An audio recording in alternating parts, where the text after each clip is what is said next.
Welcome to the 1 Minute Preceptor Podcast, your resource for clinical rotation advice and tips to prepare for your externships in healthcare. Learn how to earn letters of recommendation, prepare for your clerkship, and excel at patient care from preceptors with years of practice. We interview physician educators in every specialty and clinical setting to discuss how to prepare for your rotation and improve your clinical experience. Here's your host and med-ed entrepreneur, Chase DeMarco.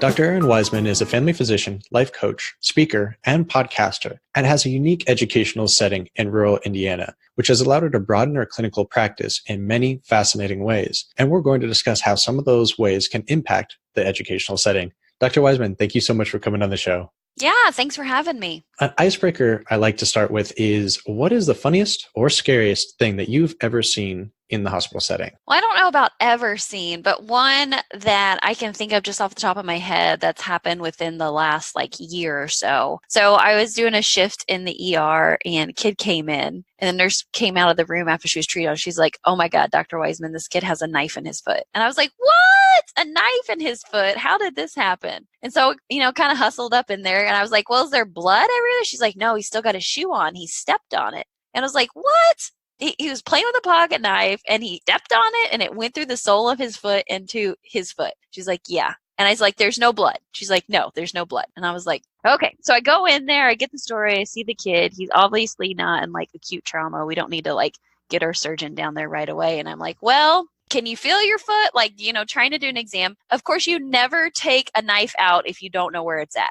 That's key number one for anybody who's listening. So I was like, okay, let's go shoot some portable films and see what we're dealing with, and try to identify it. So did that. The radiology tech came out and says, "Hey, Dr. Weisman, you want to look at these films?" And I was like, "Yeah." So I pulled it up on our computer PAC system and looked at it. It was between his first and second toes. Was not in the skin. So what I did is I walked in there and just pulled the knife out and his parents were like, and then took his shoe off and I was like, "Dude, it just went through your sock." They were so pissed because they had an ER visit out. And I was like, "It's okay. At least you came in," that sort of thing. But needless to say, when I heard knife in somebody's foot, I have to say that I definitely was a little bit scared in that situation. So that's, I guess, my both most funniest and scariest thing that's happened to me here recently. The nurse walks in saying that you're automatically thinking it's in the actual foot, but I guess with the shoe on, you can't tell. So, wow. Good thing it didn't go in the foot then. I could have, been much worse. Well, all right. Can you explain a little bit more about your rural setting and how that affects your practice and the clinical setting as well? Sure. So just giving a little background on me, I am family medicine boarded. I got out of residency in 2014 and I went straight into community outpatient family medicine office where I did nursing home rounds, but I was not doing any inpatient rounding because the closest hospital for us is there's one about 30 minutes away, but the big hospital where you go is more an hour away. And so I had loved OB through my training, but I just knew I wasn't going to relocate my family to be closer to the hospital. And at that time I had 2 kids. And so I gave up the OB. So I was just doing outpatient essentially at that time. 2014 also happens to be the worst year of my life. It was when I finally hit rock bottom and realized that I was burned out. Probably started as a medical student or resident. You guys can hear about that story later on. But needless to say, I needed to make some career changes. So I worked 3 years at that office and then transitioned away. And to get out of a non-compete, which that's one bad thing about rural medicine is your non-competes tend to be a little bit bigger as far as when it comes to mileage. I jumped over to emergency medicine for a year to get out of that family medicine restrictive clause. And then after being in the ER for a year, I decided, hey, I wanted to try some other things. And so did some virtual medicine, did some correctional medicine. And actually currently what I'm practicing is I am the medical attending at a small geriatric psych hospital and I do rounding there each morning. So that's kind of where I've been. It's been interesting because of what I thought I would always do to where I am now is 2 totally different pictures. And so I just encourage your listeners to just keep that in mind, that maybe what they're picturing right now will not be the reality, and that's okay. That's perfect. Wow. So many different experiences there. Family, OB, geriatric psych, and you also run a lot of your own micro and histology, don't you? Which might not be too common in a lot of private settings and community settings? Well, when I was in an outpatient setting, I would definitely do like my own wet preps and that sort of thing. So I love getting the microscope out and looking at it. I did a little bit of work when I was in residency, like looking at different histo and that sort of thing. I didn't do as much, hardly any, that when I was out into practice. But I even got to use like some of my like surgical skills. There's a bunch of lac repairs that I did in the office and taken like small little, I say small, but they're kind of bigger. And I think about it, some lesions, some lipomas, that sort of thing out in the office that maybe should have went to a surgery center. But my patients, being in a rural setting, they're like, can you just take this off, doc? Like, just fix this. Or they like walk in and their hand or arm is like sliced open. They're like, I'm not going to the ER. Dr. Weisman will fix me up. And so it's really interesting. I grew up in a rural area, so I totally understood how this population is. I mean, they're salt of the earth.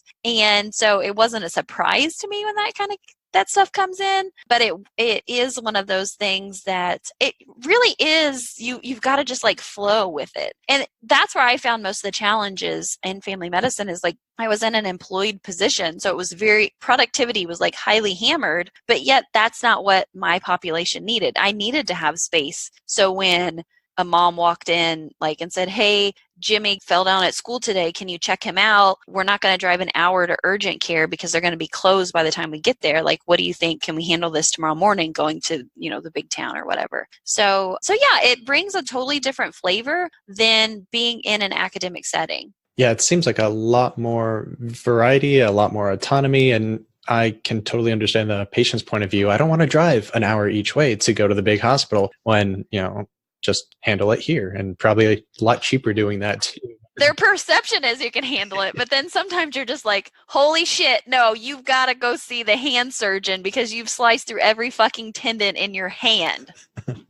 Oh boy. Yeah, that could be a little extreme. Yeah. And that's when I threatened to call that gentleman's wife and the ambulance if he continued to refuse to go. So that's when that good old farm girl in me has to come out, and I got to start really pushing on people because they think you can handle everything. And in some circumstances you like figure it out, but man, and I mean, I did residency at a community hospital. I wasn't at a huge academic center. So, I mean, I felt adequately prepared, but it's different. It's totally different. You read your own EKGs and probably a cardiologist isn't going to read that EKG. Even if you send it electronically, you're at the bottom of the stack. They may read it the next day or the day after. So you got to look at it and be like, am I dealing with an acute issue here? Because otherwise, the kind of shoulda, coulda, maybe, I'm not sure. You tell a patient that they're not going to want to load up in an ambulance and go get shipped out if you're not like on it. So there's a weight that kind of goes with that. And it took me several years to kind of work through that myself.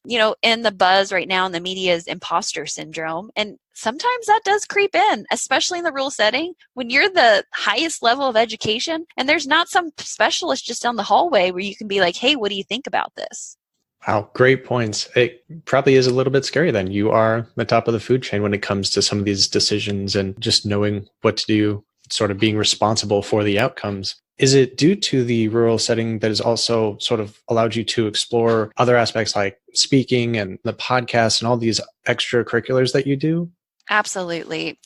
My podcast started out of selfish ambition. I'm the only female physician in my county, and I wanted to talk to other women doctors. I miss that camaraderie. And so that was one of the reasons I started my podcast, Doctor Me First, so I could invite other female physicians on and just have conversations. I mentioned that 2014 was the worst year of my life. I was leaving medicine. I was done. I was like Googling how to turn my CV into a resume. Like my husband was just begging me to give it 6 months so that we could at least like build up an emergency fund for my loans and that sort of thing. And I found a physician online who was helping other doctors. So I started working with her, and actually she was a life coach. And after working with her for about 6 months, I was like, where's all the like young doctor life coaches? Like we needed this shit yesterday. We needed this like day one of med school. And so that's when I went and got training, and I started my own life coaching business in 2015. And because I'm in a rural setting, I mean, I really heavily had to rely on, virtual meetups with other doctors. Besides me, there are 3 other doctors in my county. So there's 4 of us total. And one of them is getting ready to retire. And so the population's about ready to drop by 25%.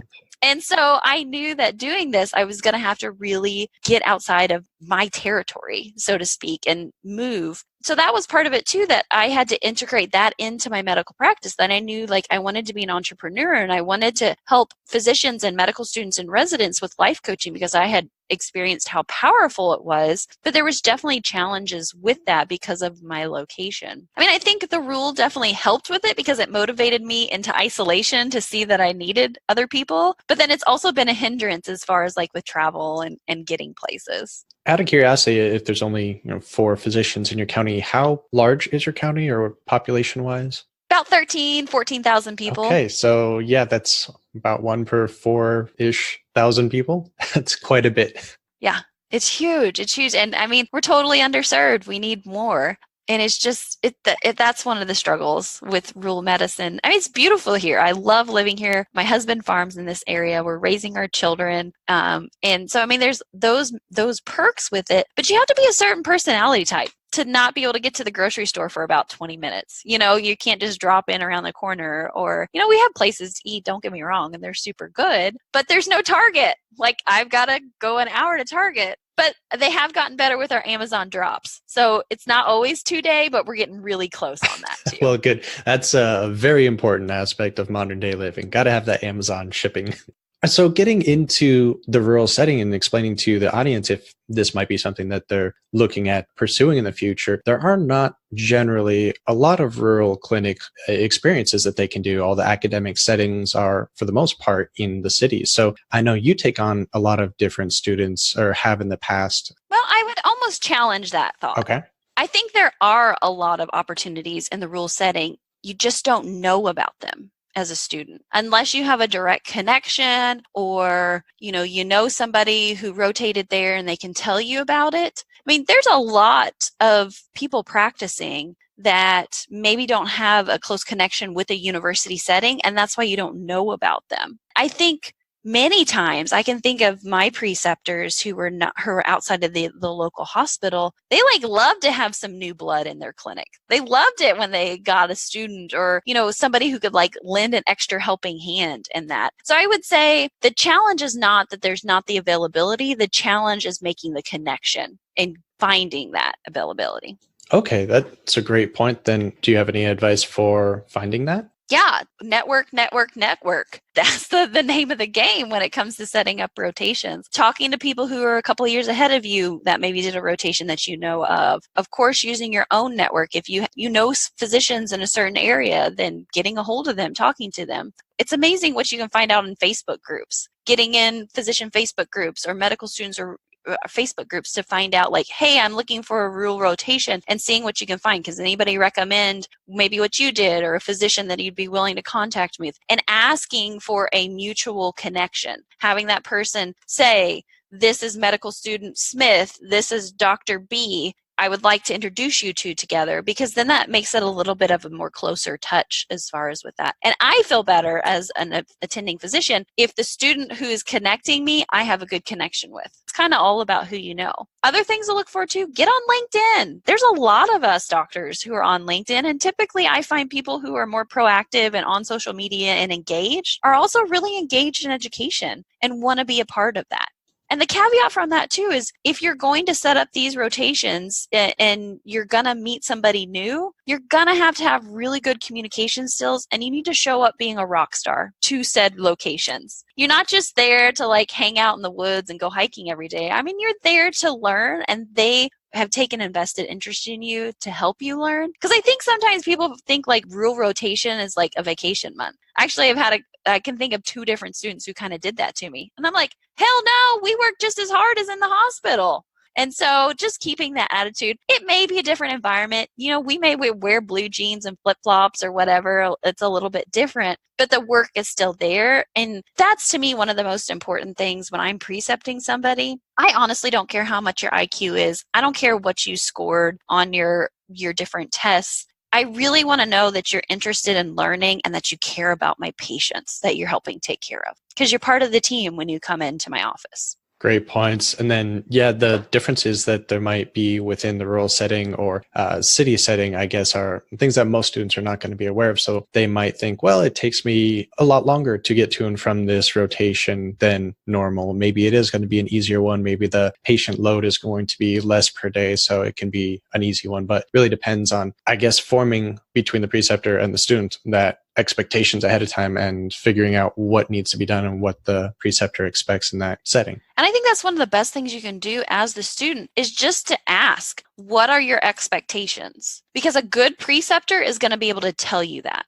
And just a quick reminder for everyone, our sister company, Find a Rotation, will be coming out with their app sometime this winter, most likely. So go to findarotation.com and save that in your browser settings.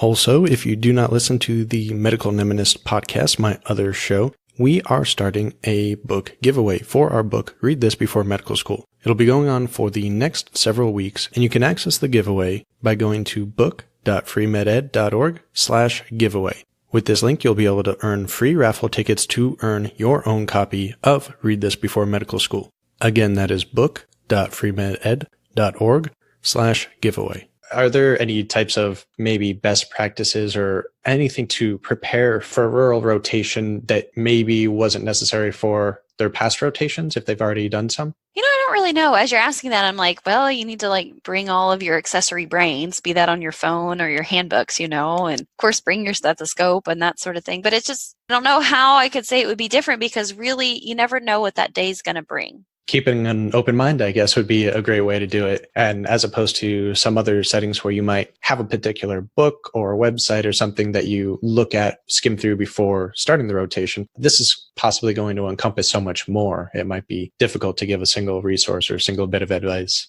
Yeah, here's a for instance. So one time I had a student with me and nurse was busy and I'm like, hey, I need you to do a get up and go test on this patient. So it's to evaluate falling and gait and that sort of thing in the elderly population. And he just kind of looked at me like, what? And I'm like, okay, Google what it is, go in the room and go do it. So not that I like to do that to students, but I like to see their adaptability to be like, okay, because I had another student I did the exact same thing to. He took 20 minutes doing research. And I'm like, no, Google search it, go do it with the patient, tell me how you did it, and it'll be fine. And so I think sometimes people get so caught up in the details of doing it perfectly. Perfect is not in existence. It is not part of this world. Many times in my setting, it's about getting the work done well. Not perfect, just well. So sometimes it's where you do just kind of have to have the plunge and just walk in. Of course, if you're not ready and you're getting ready to do a big procedure that could potentially hurt somebody, I would want to know that. But for a simple get up and go test or checking somebody's vitals, just jump in, try it, see what happens, fumble around a little bit, and then the next time you do it, it'll be a lot smoother. So that might be a good opportunity to throw in the 1-minute preceptor model and maybe how you have used this in the past in your environment. So the 5 steps, the first one being get a commitment. How do you generally go about that with students that are rotating with you? I'll tell them what I need them to do. Let's take it for instance, I want them to go see the next patient and I will ask them, either do you understand or are you okay with this? And then kind of mixing the next couple together, since I find that separating them out is great for the student, but when a preceptor is explaining these, they all kind of happen together. And that's probing for evidence, reinforcing what was done well, and then guiding about errors and omissions. So I typically like a student, even when they're in a rule setting, I still want you to give me a good presentation. So this is a 78-year-old white female. She presents today to the office for a routine follow-up after you changing her insulin 2 weeks ago. I still want that information. I still want it presented well. And that also then shows me you looked at the patient's chart, you saw what she did last time, you know why she's here, and you've gone into the room and seen the patient for that. And so I like to give kudos, you did this really well, good exam, that sort of thing. So I love that part of the model. And then the other thing I think with giving guidance, it's more about showing a learning opportunity, hey, next time you can try this, rather than pointing blame and bringing shame on that person. Yeah, that is another common theme, is the blame and shame model that's been, I guess, pretty prevalent in medicine for many years. So trying to get away from that is great advice for anyone trying to be a preceptor or plans to in the future, I suppose. Are there any particular attitudes or actions that you feel make a good preceptor or maybe less safe preceptor from a rural standpoint? I can only speak from my perspective. And I know when I'm on my A game, when I'm taking care of myself, when I'm sleeping well, when I'm managing my own mindset work within my head, I know I'm a better preceptor. I'm just a better person to work with in general. So I would say potentially for an unsafe preceptor would be one that is burned out or is a little bit crispy around the edges, not quite totally burned out, because they're not taking the care of themselves well, even though they may or may not have awareness into that. So they may not be the best in guidance for that student.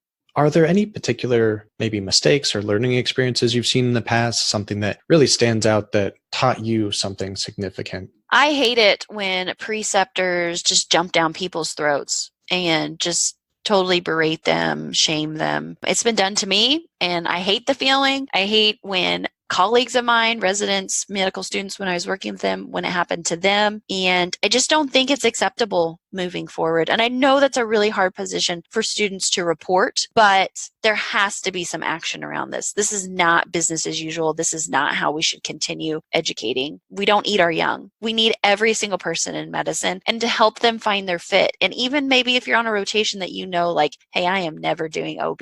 Like, we need to give that space to still allow people to learn without shaming them. And I think the problem is too many attendings, too many preceptors are so in love with what they do. It almost feels like an internal wound to them when their students don't adapt that same thing. But I think that just shows an issue with that preceptor, that they need to recognize that every student is not going to have the same ambition and passion they do for their subset of medicine. And that's probably one of the most common things to see is students might, even if they don't ultimately pick that as their profession, as their specialty, they might go into rotations thinking, I want to do this, I don't want to do that, that, or that. So it feels like that conflict between them and the preceptor probably starts really early, and that can affect the entire rotation.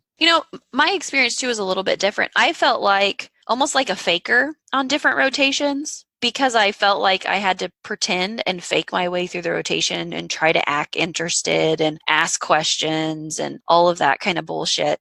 I hope moving forward that we can just be honest and say, okay, here are the key things that you need to learn about this specialty. These are the key skills that you need to be able to walk away from this month. It doesn't matter if you liked it or not. Your grade is not determined on how eager you are, because I always felt like I just kind of had to play that part so that I could get through that rotation. And I mean, I understand it. Like, I've had people rotate with me who they're not down with family medicine. That's okay. But I just try to clearly outline there's some things that you really need to do really well. Like assessing a patient, I don't care what specialty you go into. You need to be able to assess a patient. Sick, not sick, what are your findings? And once I know that about a student, that's what we work towards. Now, of course, if they're really into it, yeah, I'm going to show them some other cool nuances. And I probably would show that to a student who's not as interested too. But I think that's just really clearly, as we move forward in medical education, we need to make it less about that perceived interest and actually more about hard, tangible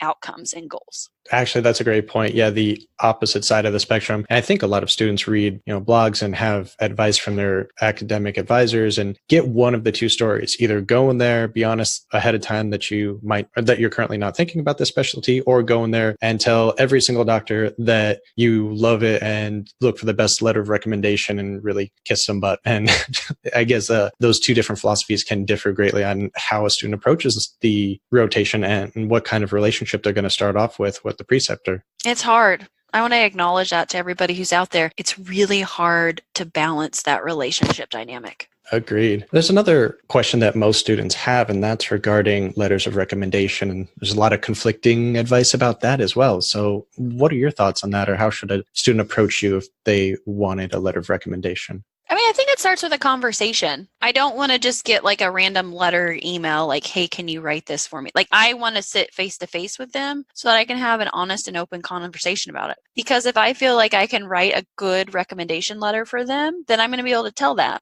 I'm also going to be very honest and tell them if I don't think I'm going to be able to write a good one for them. So then they can perhaps seek other sources. So I think it really sits down and having that hard conversation face to face. I think a lot of this advice is going to be useful. Are there any particular mistakes you've had students make during rotations with you besides not being interested? Anything that stands out that future students should be aware of? I'm not going to say like not being interested is a mistake. I think you can still do a good job on a rotation and not be like over the moon about it. The biggest mistake I see is being underprepared and being very rigid and unable to accept that you have a shortcoming and you need to learn something different. You're there to learn, and that's the expectation, at least for when I have a student. You're going to make mistakes. You're not going to know all the right answers. You're going to fumble and bumble around. As long as you're able to show growth from the beginning of the rotation to the end, I feel like that's success. However, if you are pushing me every time that we're discussing a topic, or you want to challenge me as far as like, well, that's not how such and such does it, we're going to have a little bit of problems together. Because then that shows me that you're not willing to learn. And hey, I'm here to tell you the things I learned in medical school, there's so many of them that are no longer applicable now. And I graduated medical school in 2011. So I'm not even 10 years out yet. So you've got to have that adaptability to say, like, I don't know everything. I'm not going to know everything. I'm going to do the best job that I can. And I'm going to continue to try to keep learning. So I think that's one of the biggest mistakes. Another one too is I don't even care about personal appearance. It's just the perception of sloppiness with your work, with what you do. Like I said, I don't care if you have long purple hair, whatever. That doesn't matter to me. You can have neck tats and little tear tattoos on your eye. I don't care. It does not matter to me. But what matters to me is that when it comes to the clinical role, how prepared are you? Are you super sloppy and all over the place? Because if you're like that in your presentations, you're probably like that internally in your brain. And you have to kind of have a system as you're working through things. I'm surprised the purple hair and neck tattoos wouldn't cause any problems. I can see what you're saying. If they're outwardly messy, then they're probably not going to have a set process for their clinical approach and diagnostic steps and et cetera. So getting to the end here, some really interesting points you've made. I kind of have been jumping around all over the place from the normal setup, so I apologize from that. But I like to end it with a personal question. You can choose one or both of these. But the first one is there anything that you would have done differently in your education or career? Or second one being, there's one dream that you would like to see happen in medicine in your lifetime. What would it be? I love both of these questions, so I'm going to answer both of them. So the first one, is there anything differently that I would have done in my education or career? Absolutely. 100% absolutely. The biggest one that comes to mind right now is, for me, again, having the adaptability to say, this is what I'm going to try right now. And if it doesn't work out, then it's okay. I'm not a failure if I don't stay at this office for the next 35 years of my life. Because when I realized that I was burned out and that I needed to make changes, I was devastated because I thought I had failed. I thought I had wasted hundreds of thousands of dollars, practically my whole 20s, to become a physician. And then once I got out, I hated it. I felt empty. I even asked myself, am I broken? Like, is there something wrong with me? And I wish that at that time, someone had talked to me like I'm talking to our listeners now to say, hey, life is a journey. You never arrive. You're going to keep adapting. You're going to keep changing. If the goal that you had when you were a 10-year-old kid about being a family medicine doctor in a rural setting doesn't work out, it's okay. And then number 2, what is the one dream that I would like to see happen in medicine? My dream is that we change the culture of medicine so that it is a sustainable career for all physicians. And primarily, I focus a lot on female physicians, and God love my sisters in medicine who are of a different background, who aren't white, my brown sisters, because they have it even worse, and we know statistically. So that's my dream, and that's what I'm living towards. That's why I'm doing my life coaching, my podcasting, my consulting, is that we can change healthcare, not just for the quality of our patients, more so for the quality of our physicians. Those are both great. Thank you so much for sharing. And then for resources, obviously we have the Dr. Me First podcast. You also have truthrxs.com. Yeah, truth prescriptions, because I love to hand those out. Can you tell? So would those be great ways to reach out to you? Are there any others that you would suggest? Yeah, I love hanging out on Instagram. So come find me at TruthRxS. And I love LinkedIn. So come find me at Errin Weisman DO. Those are the two places that I'm hanging out a lot. I love talking with any and everybody who is in healthcare because I really feel like together we rise and there's no shame here. I feel like reaching out and talking with someone maybe a little bit more seasoned. I don't have your answers, but I sure as shit can ask you questions and help you in your journey with that. So I offer what's called free colleague to colleague calls. I'd love for any of your listeners who just want to get on a call and talk a little bit more to jump on there with me. Awesome. Any parting thoughts for students? Keep hanging in there. Keep your vision in mind. And remember, it's okay to pivot. What about any physicians that might be going into a rural setting as a preceptor? For all my docs that are out in the world, I just ask them to be aware of where they're at in life. If they're getting a little crispy with burnout, if they're not loving what they're doing, that they need to make some changes themselves. And you can love your life and your practice. It's absolutely possible. So I would just encourage them to step back and look at that situation and maybe come talk to me as a coach so I can help you out. Great. Love the coaching that's available to everyone and just so much great advice there. Dr. Errin Weisman, thank you so much for coming on the show today and sharing your advice. Absolutely. It's my total pleasure. And I'm just so glad that we found each other on LinkedIn. Me too.